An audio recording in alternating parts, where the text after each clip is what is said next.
This is the Cape Naturalist to Cape Lewin Ridge, a 100-kilometre headland where the Indian and Southern Oceans meet.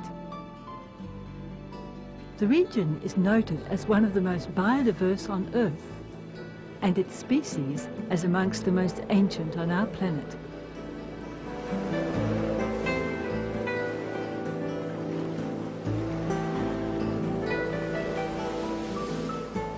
Most people who live in the Capes region love and care about it passionately, but overall resources for best environmental management of the area are stretched to the limit by the impact of over 1 million tourists annually. The ridge itself is structurally vulnerable. This doline entrance to the lake cave was created by the collapse of the karstic brittle ground which once covered it. There are hundreds of such caves in the ridge, but few as decorated as this. This cave stream emerges as a spring at Conto's Bay. Rock formations here provide a clue as to how the ridge formed. The curved limestone buttress on the hillside above was once a coastal dune or reef. The granite, visible at sea level, underlies all of the ridge and is impervious to wave erosion. It was pushed up by a fault, a shift in the Earth's crust. This range of rocks, shapes, exposure, shelter and waters contributes to the variety of marine and coastal habitats and species in the region. These strange formations and coloured coatings on rocks here at Quarry Bay are tufa. It's formed by the deposition of calcium carbonate from underground water and sculptured by interaction with mosses, algae and cyanobacteria.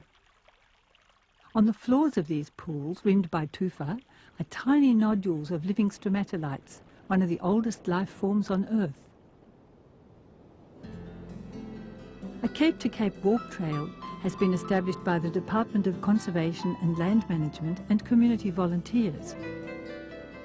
A leader of the volunteer group, Jane Scott, consults with Elder Vilma Webb of the Wadandi people, traditional owners of the region.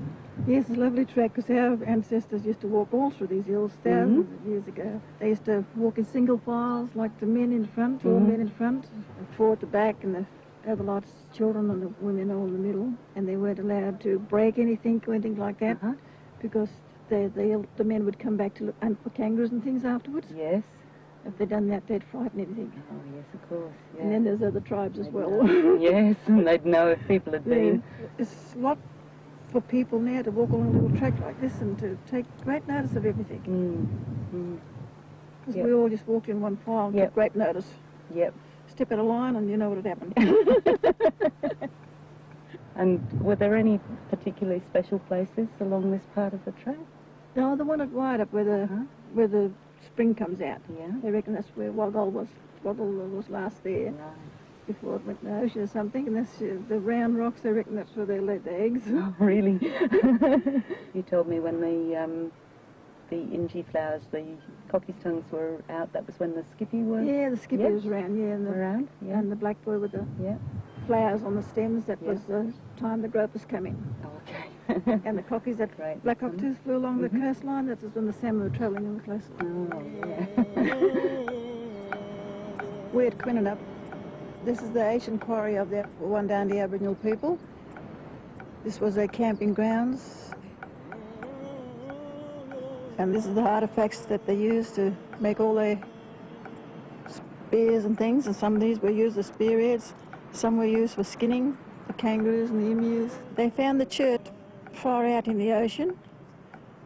So they've been here for thousands of years because when the ocean used to be right back. And all the red in the background, that's the red ochre. We call it wilgi in Aboriginal language, and they use that to paint themselves, to do crobberies, or if there's any, like a death or something, they had to do a dance for that, they paint themselves and do a dance of sport.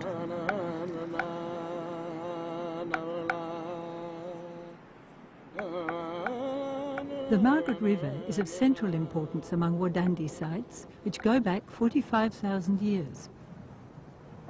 That up there where the bush comes out into the river, that was the women's meeting place.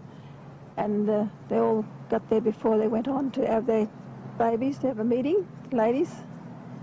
And the river itself is sacred to us because of the stories that was passed down and told to us through our elders, the Wandandi people, that this was made by two blokes fighting, like Wooditch took Millen away from her father, and as he took her down this river here, her father chased him, and they had to put their staffs down and made the river to keep them apart.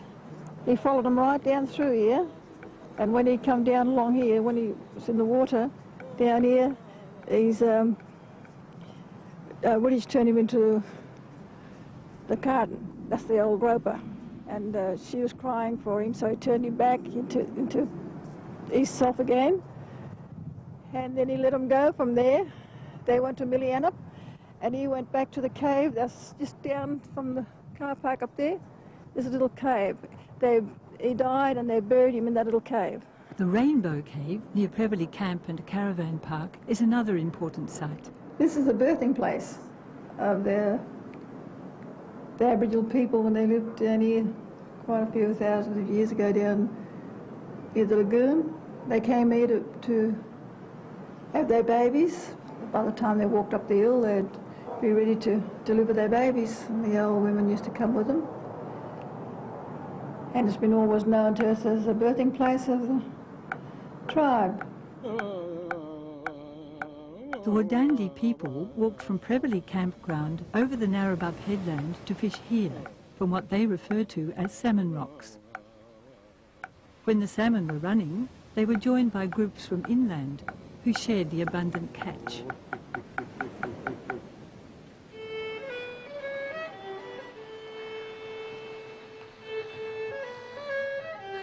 Little has changed. People still come from inland and faraway places to camp and fish in the Capes region. There are just more of them and fewer fish.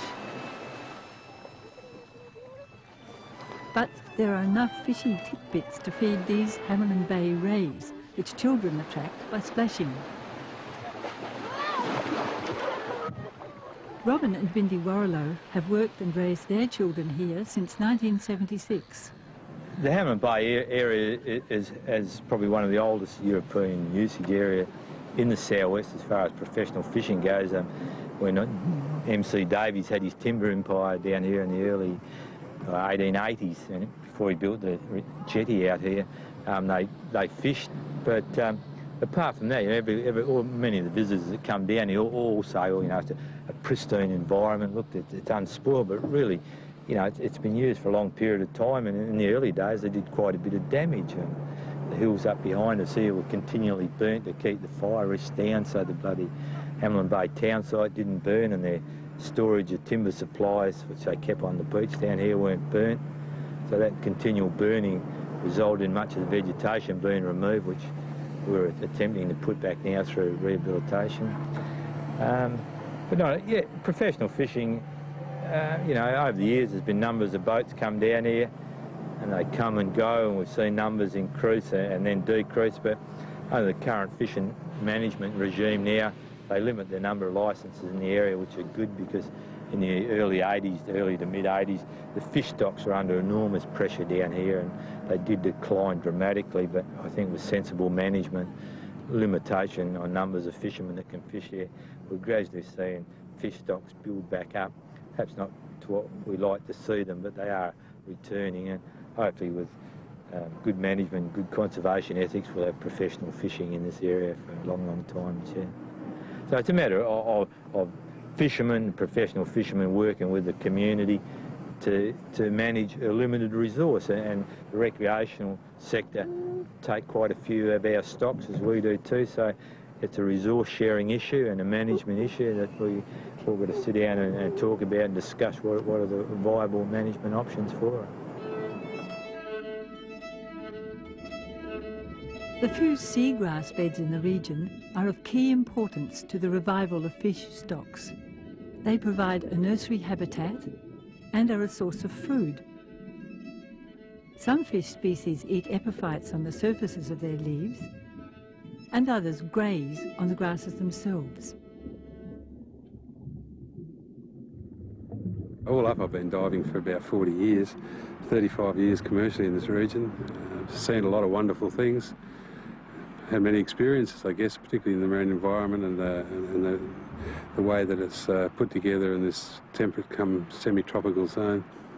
There's a hell of a range of biodiversity of the reef systems and all the corals, all the soft corals, sponges, etc. that's out there, but they're inhabited by an amazing range of fish. It's quite interesting. After some time on the bottom, you get to realise that the fish, they've got these fantastic personalities, and each different species, and even individual fish from those species, they have personalities that would rival anybody or any living being on terrestrially, and they become quite friendly after a while, and you do adapt to sort of a kin to them in a funny sort of a way.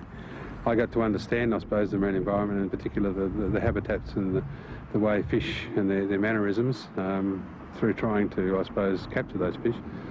As time went on and I became a commercial diver, I began to understand a lot more, and as you get older, of course, you tone down your, I suppose, the hunter element within you, and you get to understand what makes it all tick. Geographically, it's just positioned so well between two great oceans, but we're also very much taken in place by the Lewin currents as they come down from the north, and it just provides just a massive biodiversity of all life. This, the warm Lewin current, is an offshoot of the westward flowing equatorial current across the north of Australia. It's drawn south along the edge of our continental shelf, and it's strongest in winter, travelling at 1.5 metres per second. The Lewin current carries the spawn of tropical and subtropical reef species into cooler waters. While many develop, some can't propagate. This Ascidian does its best by dripping on its environment. Some of these species prefer to be in light on the surfaces of reefs, some in hidden and shaded places, some attached to limestone, some to granite. The variety of marine habitats and the meeting of the Southern and Indian Oceans, which influence winds and swells, contributes to the wide diversity of marine species in the Capes region.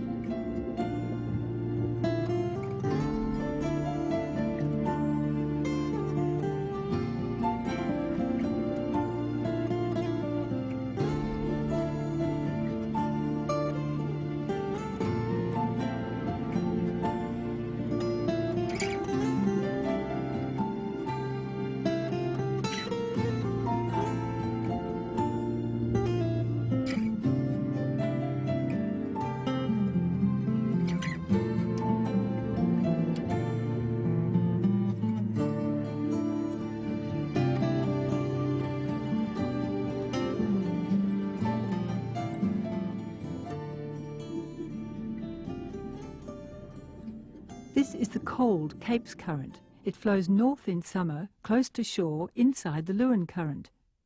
Intensified by winds, it's created by an upwelling of cooled tropical water from below the Lewin current and variably the Southern Ocean. It originates between Point d'Entrecasteaux and Cape Naturalist. The cold upwelling of the Capes current carries some plankton, the basis of the marine food chain. But the Capes region is much less productive of commercial fish species than similar coastal areas in the Pacific and Atlantic Oceans. Many of the sponges and ascidians here, which may have useful biochemical properties, have never been categorized.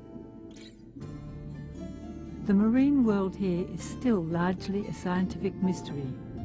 We do know that many of these reef species are endemic to the Capes region, that is, occur nowhere else on Earth.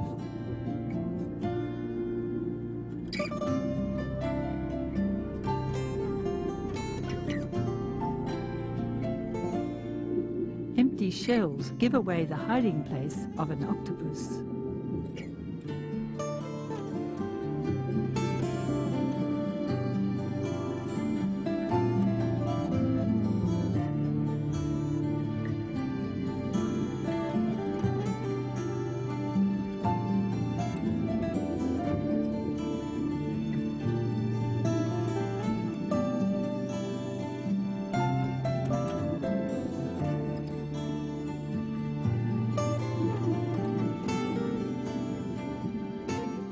Many of these extraordinary species are filter feeders, and many of them are in fact colonies of organisms, including bacteria, which exist in a system of mutual support.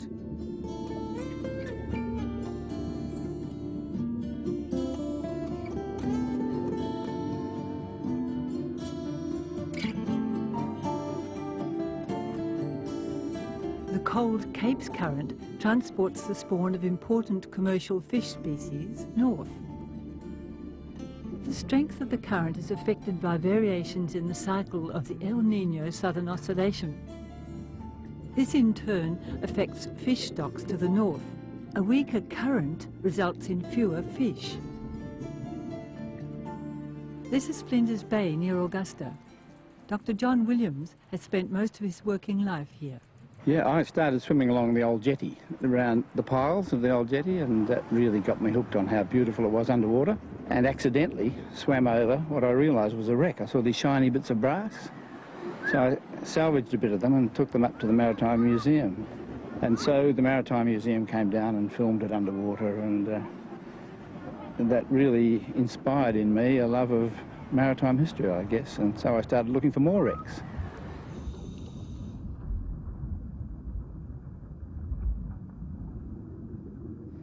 My parents both loved fishing and inspired that in me, and most of my fishing's been done here in Flinders Bay. Well, I went through that adventurous stage of being the hunter-gatherer and catching as many fish as I could, but as I've got older, I think I've become a bit more conservative about the fish life, and I believe that we shouldn't go out and catch fish just for the sake of catching them, trying to get bigger and bigger fish on more little, narrower lines. I think it's now better that we shoot fish only with a camera and only keep what we want to eat. The whaling here has seen a huge explosion since they stopped killing the whales at Albany. We noticed that this is on the migratory path of the whales, and on their way north they just used to pass by, but now they seem to come into the bay and actually be having calving here, just by the river mouth. There is some sort of a theory that if they get into a river mouth where there's more fresh water, it helps to rid them of some of the parasites that hang on to them, suckerfish and so on. But it has now created a new industry of whale watching here. And the population is really, I think I heard recently that this is now a world standard whale watching area.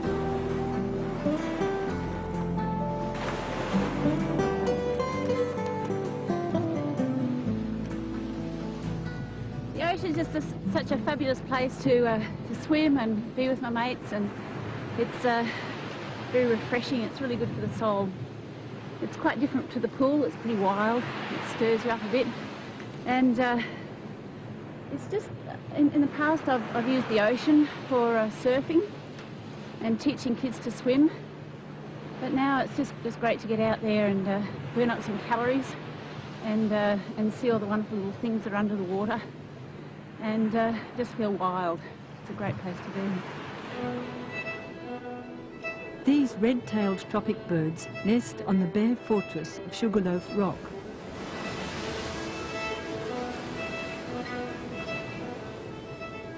Battered by strong winds for 6 months of the year and by gales for another month, this osprey nest site was recorded by European settlers over a century ago. All wild species here must cling tenaciously to their territory to survive.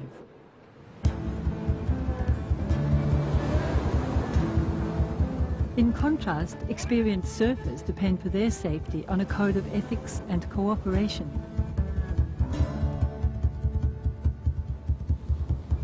It's these demanding conditions which have produced surfers of international status. I'm extremely happy to be home. It's it's just the best possible place for me to be on Earth. It's just it's so big. It's so good for me because all the contents I have are like a lot of them are in cities and kind of like really crowded, overpopulated, kind of dirty water places, and this is just the perfect complement for it. It's one extreme to the other. That's why I love it here so much. It's just such perfect, beautiful waves and you know, the environment, the ocean's so clean, so it's too good to be true to have this as my time off spot, you know, it's great. I have to go in the ocean every day, no matter what. I just feel like I need it to live, really. I can't really stand having a day off surfing or just even swimming. Different times of the year are good for surfing, small waves and big waves. For example, in summer, with the smaller swell, and it's generally in a westerly direction, the reef breaks, and there's hundreds of reef breaks along the Cape, create these beautiful 1 to 4 foot waves. And then during spring, the swell begins to increase, and the swell direction actually swings to more southwesterly, and that's when you can start surfing the bommies and Margarets and yelling up at a huge, up to 12 foot, and that's really exciting. Then in winter, it tends to go more southwesterly, and the swell is absolutely huge, up to 20 foot.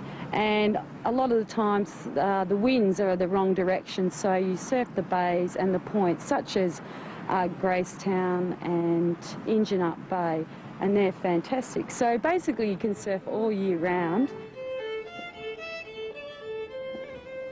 Of course, you get dolphins too. They're probably the best thing you can see when you're out in the lineup.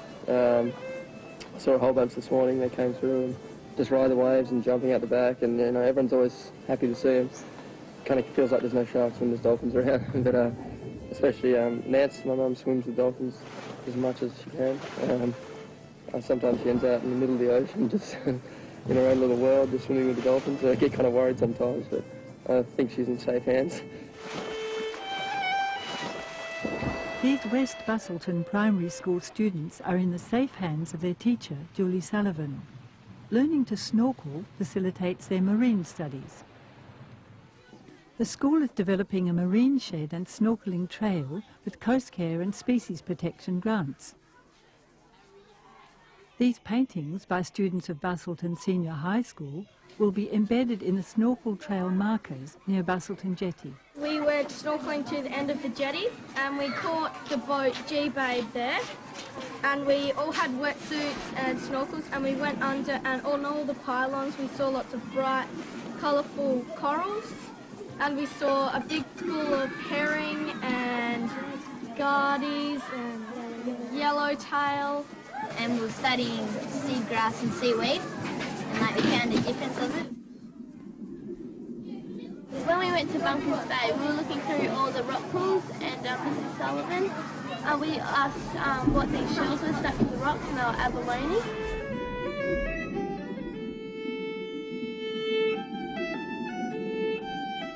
These children have been educated to understand as well as to love their environment. How can the remarkable ecological and social values of the Capes region be preserved for them? This ridge system is very lucky in that it's got national park terrestrial all around. It hasn't got much heavy industry, very little, and it's got a great awareness by people who utilise it that, you know, you really can't just throw anything in the water and expect it to dissipate. It all has an effect. As a surfer, you have a lot of respect for the ocean, not only because of its power and size, but also its beauty. And as a surfer, you take on caring for the ocean by, you know, rehabilitation or preventing pollution, and getting involved in groups such as surf riders and local community groups. We should recognise what we have and perhaps look at protecting it or understanding it more so than protecting. I think protection will come with the understanding of it. It's pretty important that we do that on a very wide community basis, and I guess it's an opportunity through many various ways. Some of them would be through marine parks, and obviously this area could lend itself to a marine park development. The ocean has been supplying seafoods for many, many years throughout the world, and will continue to do so, in particular if we can manage to keep these areas such as this here in a very high pristine condition as we currently have.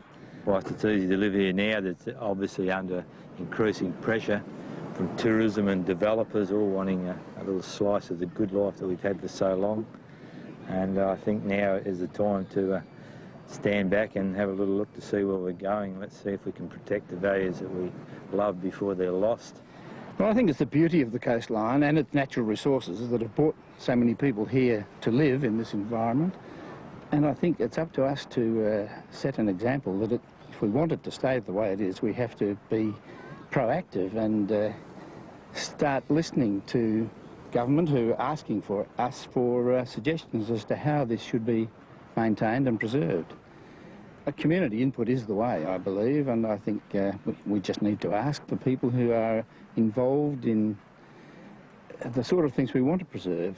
The fishermen, the people who love going to the beach, the nature lovers, the bushwalkers, to all make positive suggestions to the committee, particularly those who want to see the coast maintained as we love it, as it is now.